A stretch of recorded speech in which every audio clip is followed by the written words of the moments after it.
আমাদের জীবনে এমন কিছু সময় আসে যখন দেয়ালে পিঠ থেকে যায়, যখন আমাদের নির্দিষ্ট চাওয়া পূরণ করা ছাড়া আর বিকল্প কোনো পথ সামনে খোলা থাকে না।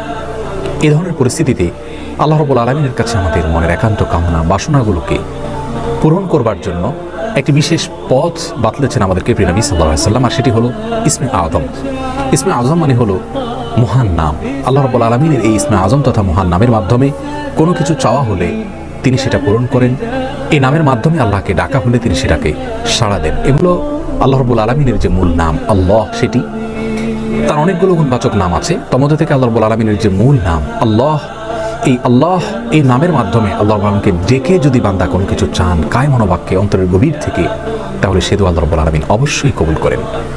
এই জন্য কোনো কিছু আল্লাহ রাব্বুল আলামিনের কাছে চাওয়ার আগে যদি আল্লাহ বলে ডেকে ভালোবাসা থেকে, আস্থা থেকে, ভরসা থেকে, কায় মনোবাক্যে, দীনতাহীনতার সাথে আল্লাহকে ডেকে যদি কেউ দোয়া করেন, তাহলে সে দোয়া আল্লাহ রাব্বুল আলামিন ফিরিয়ে দেন না।